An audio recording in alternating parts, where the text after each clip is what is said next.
va tirer ça tout de suite. Voilà. Bon, donc on va... Ouais, rapide.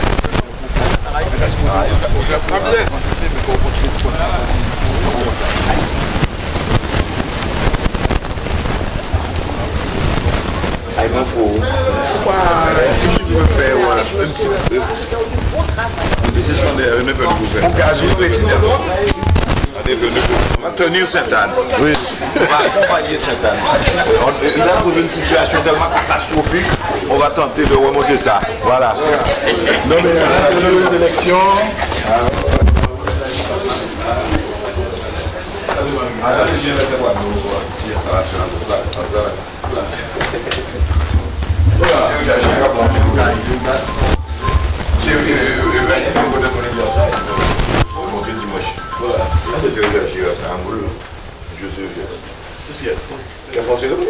Ah, je sais.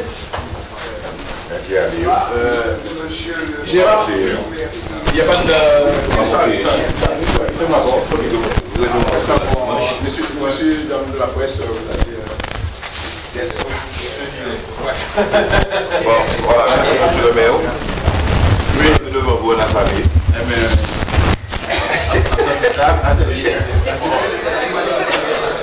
Avec une maintenant ça va avec la tête.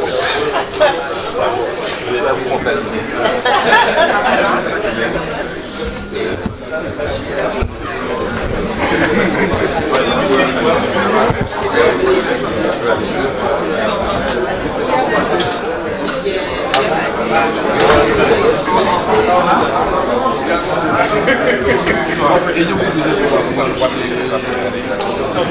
Meilleure année, beaucoup de santé surtout. Et force et courage, j'ai donné la changer, mais de toutes les façons, cas libéraux, des bas, des bons, des mauvais. Et pour ça, il faut du force et courage. Et donc, ça va être force et courage, effectivement, qu'il y a avancer et faire avancer non seulement le territoire de Sainte-Anne pour lequel vous êtes présents sur certains dossiers, mais évidemment l'ensemble du territoire de la Guadeloupe. Donc il y a une forte délégation de nos conseillers municipaux qui est ici présent. Rapidement, on peut dire Mme Alexis Bouffon, Mme Azzoli, Mme Laptès, M. Père, M. Kadassami.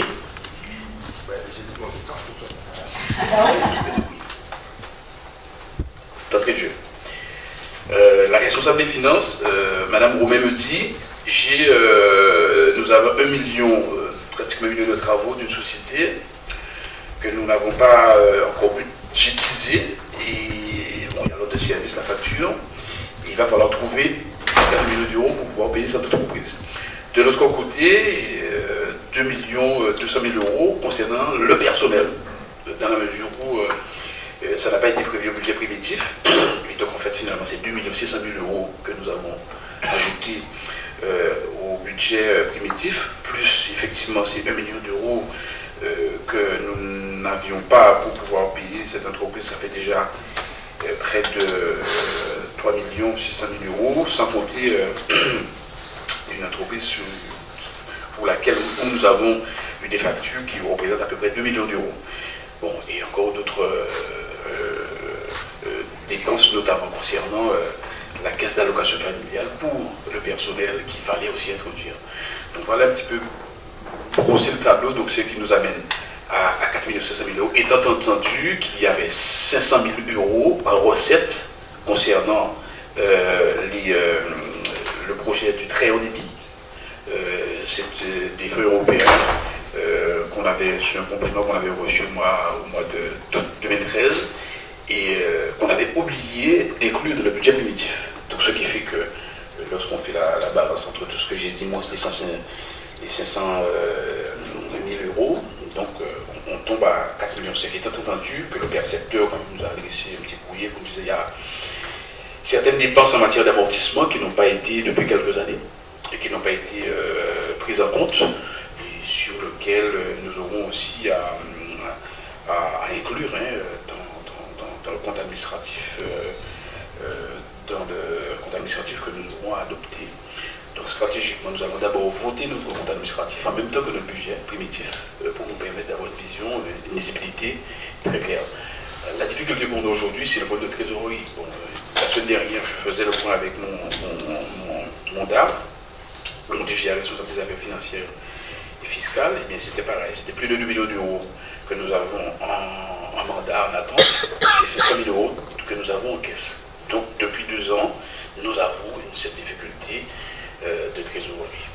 C'est les 4% tonnerres. Ça permet de vous aider en fonctionnement. Seulement, les enveloppes 4% emploi de mer, ça va avoir 250 pour tiers d'argent, 200, 300 au mieux par an, ce qui est déjà beaucoup. Et quand on sait que l'essentiel du déficit, il est de la section de fonctionnement, et qu'à partir de là, vous ne pouvez pas faire entrer l'élément sur la section de fonctionnement pour financer la section d'investissement, bon, il y a là un souci. Et donc, c'est pourquoi on vous impose un plan de redressement. C'est sur le fonctionnement qu'il faut monter l'effort. Et même si on donne 300 ou 400 000 euros en emploi de mer en fonctionnement, bon, c'est pas suffisant. Mais c'est déjà ça. Et tous les maires demandent ça. Aide-moi à boucler ma section de fonctionnement, donne-moi de... Bon. Ensuite, il n'y a pas de solidarité dans le pays de Guadeloupe. Moi, j'ai eu de querelles avec les maires. Je le dis avec Charles, c'est une ville riche, pourquoi tu veux me demander, au même titre qu'une petite ville, une ville qui a des difficultés. Donc cette péréquation-là, ou cette compréhension en solidarité, eh bien, n'existe pas. Les grandes villes vous demandent autant que les petites villes. Ils vous font un procès public, comme quoi vous les avez, vous entendez petits bouts, même si il y avait un souci, ce qui n'est pas vraiment le cas. Mais en solidarité, il pourrait comprendre que le quantum d'aide octroyé à sa ville pourrait être moindre. Bien sûr, il faudrait discuter les critères pour ne pas laisser ça à la seule discrétion de l'exécutif et de la majorité régionale. Enfin, si on devait tout réglementer, tout rigidifier, je peux plus vous aider. Par exemple, sur l'octroi de mer, si je rigidifie selon des critères objectifs, vous allez être peut-être satisfait parce que tous nous sommes des fanatiques de l'égalité, mais il y a un moment où vous voulez faire une sorte de discrimination positive ou horizontale, vous ne pourrez pas à ce moment-là. Donc il faut laisser une part de liberté, de subjectivité pour aider les communes selon les situations. Et les situations existent. Il y a quelques communes, dont Sainte-Anne, qu'il faut aider peut-être un peu plus que nous. Le responsable de la Ligue européenne de football, le responsable de l'homologation et de la sécurité qui me dit, bon, monsieur le maire, vous allez inaugurer votre stade, mais les équipes de division d'honneur ne pourront pas jouer. Ah bon? Toi, tu veux 2 jours avant. Je dis, ah bon? Je dis, bon, d'accord. Rendez-vous demain après-midi au stade, parce que vos vestiaires font 12 mètres carrés. Et pour avoir l'homologation à niveau 4, au niveau 4, il faut 20 mètres carrés. Bon, alors, notre volonté à travers ce stade, c'est effectivement d'avoir un stade, et comme nous l'avons bien précisé, ce sont des travaux d'homologation et de modernisation. Dans ce premier temps, donc, avec l'agrandissement des vestiaires, conformément aux dispositions permettant l'homologation de niveau 4, bon, on voudrait, autant que faire se peut, refaire la pelouse, parce qu'elle n'est pas bonne. Refaire la pelouse. Donc c'est une première phase, donc ce qui permet d'accueillir les matchs de football de division d'honneur, mais aussi parce que les équipes sont obligées d'aller à l'extérieur. Et dans une deuxième phase, nous souhaitons la création de vestiaires supplémentaires, bon, ce qui est placé. C'est cet apport que nous faisons, tant qu'à faire, si nous avons le temps de faire des travaux, donc qui sera sur une période de 2016-2020, de création de vestiaires supplémentaires pour les tournois, création de pistes complémentaires de l'athlétisme, c'est-à-dire nous sommes à 6 couloirs, je crois, passer à 8, permettant une homologation nationale. Donc ce qui nous permettra d'accueillir des tournois, d'accueillir des compétitions d'athlétisme au niveau national. Bon, donc c'est pour un montant de 900 000 €, mais que nous étalons 2016-2020. Tu as une évaluation qui est fiable. Oui. 900 000 €. Donc au total... En réalité, le stade du Bourg, donc, est pluridisciplinaire. Il y a le terrain de football, il y a la piste de l'athlétisme, il y a 2 terrains, un terrain de basket et un terrain de volley. Aussi que normalement nous avons prévu dans ce coup-là de réhabiliter. Donc c'est 900 000 euros. Le terrain de basket et le terrain de volley. Et évidemment avec les équipements qui vont avec, l'éclairage. Ça par contre, dans la programmation, ce qui est prévu cette année, donc c'est au moins finir d'investir la pelouse, mais pour 2016, pouvoir quand même finir ces travaux de terrain, et aussi, il y a aussi la devanture. Tout ceci est compris dans l'évaluation. Donc en fait, on a voulu faire une approche globale pour que nous n'ayons pas à revenir. Alors, on a pensé à la pelouse synthétique, mais la pelouse synthétique au bas, c'est 1 million d'euros. Bon, de vous faire ça, je demande au chef de mettre ça, salle de spectacle, 250 places. On va voir comment vous aider sur ça. Nous avons perdu 2 millions d'euros concernant les fonds européens, parce que l'économie de ce projet a été mal pensée, mal conçue. Bon, donc l'État reconnaît ses erreurs. Donc, en fait, l'erreur vient de l'État, il faut le dire très clairement. C'est pas... Bon, c'est vrai que mon prédécesseur a eu la faiblesse d'accepter effectivement ce nouveau modèle, mais l'erreur vient de l'État. Et je l'ai dit très clairement au sous-préfet, j'ai dit ça aux fonctionnaires aussi en visioconférence. Et d'ailleurs, ils nous reviennent pour faire en sorte que nous puissions retrouver les 2 millions d'euros. Je voudrais attirer l'attention du président du conseil régional de la région. Le modèle de Sainte-Anne doit servir justement, doit servir pour le projet numérique de la région, parce que l'État pourrait aussi nous entraîner vers des modèles économiques et nous plomber, ou nous séduire en Europe comme ça a été fait. Alors bon, je pense qu'ils l'ont déjà compris. Avec Mme Abba, nous avons déjà eu, d'ailleurs elle était aussi à la réunion, nous avons eu une réunion, donc on est dans la démarche d'être très vigilant sur ce modèle économique, notamment sur les opérateurs, sur les recettes qui avaient été mal évaluées. Donc, nous, on est prêts. Donc, moi, je dis très clairement, je ne vais pas en faire une affaire politique. Je ne vais pas en faire une affaire politique, effectivement, des erreurs qui ont été commises, mais à condition que chacun prenne ses responsabilités, chacun reconnaisse ses erreurs. Et donc, nous, à Sainte-Anne, avec l'expérience que nous avons, nous sommes prêts. Depuis quelque temps, et moi-même j'étais ministre, j'ai demandé à Joseph Borrell un certain délai communes. La Guadeloupe a été l'une des rares régions à avoir respecté le quota qu'on lui a donné, 1500 personnes en emploi d'avenir. Sur ça, la région a aidé plus de 800 personnes pour atteindre le quota de 1500. La région a aidé, je crois, 870 personnes. Ça nous coûte 12 640 000 euros sur 3 ans. C'est considérable. Bon. Et qu'est-ce qui s'est passé? Beaucoup de communes qui ont reçu ça écrivent à la région en disant, mais il nous faut 15 autres. Ils ont donc 75% payés par l'État, 25% par la région lorsque c'est des petites communes, 15% ou 10% si c'est de grosses communes. Bon. Résultat de l'affaire. Des jeunes qui sont bien diplômés, eh bien, on les déclasse en disant, on ne va pas te recruter, même si tu as été reçu à ton concours, sur lycée d'aptitude. Non, c'est contrat d'avenir, payé, je crois, au SMIC. Donc on te déclasse. Deuxièmement, le maire, c'est tout bénéfice. Pendant 3 ans, le maire ne paie rien du tout.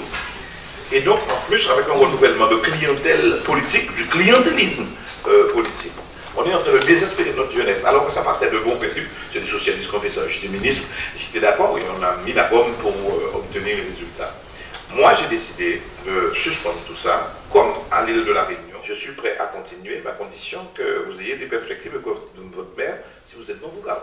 Son ressenti, avec il y a dans la grève des temps, je vais le faire. Je dis ça à tous les maires, je ne vais pas dire, j'écris pour dire, voilà ce que j'écris à des gens que nous payons, même si c'est vous qui avez recruté. C'est l'État qui paye, la région qui paye, mais c'est vous qui avez demandé ici à Sainte-Anne.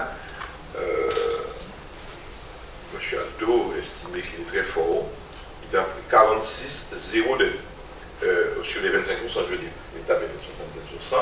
Bon, et vous, pour le moment, moi, je regarde tout ça en demandant à chacun de faire des efforts. Et donc, dans les cellulités, je ne mets pas ça. Et je demande à mes services de faire un peu vite pour que je statue définitivement. Est-ce que je remets tout ça en cause? Sinon, je ne vais pas financer 3 ans d'emploi d'avenir s'il n'y a pas des perspectives données à ces jeunes-là. Il faut qu'ils soient intégrés. Si ou pas, bon, ok, mais s'ils ne sont pas intégrés, je ne peux pas. Monsieur le maire, je demanderai à vos architectes et à vos maçons de nous exiger une statue là, mais oui. pour la plus grande gloire de la région et de son président Hubert Maximo. Et que chaque fois que je viendrai à cette table, on nous fera voilà.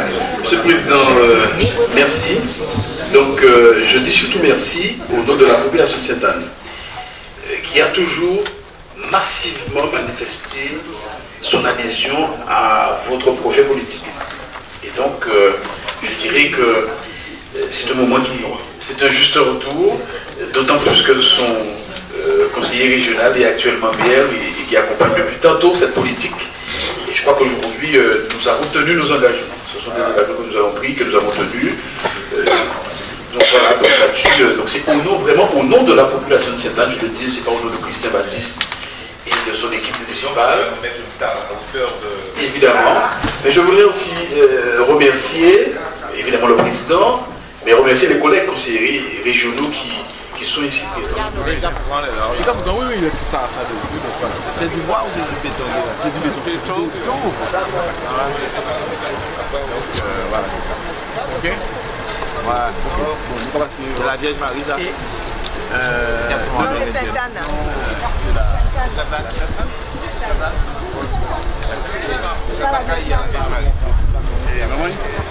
Attends, Michel. Michel, viens nous dire là pour parler. Quand Sainte-Anne il y a la Vierge Marie.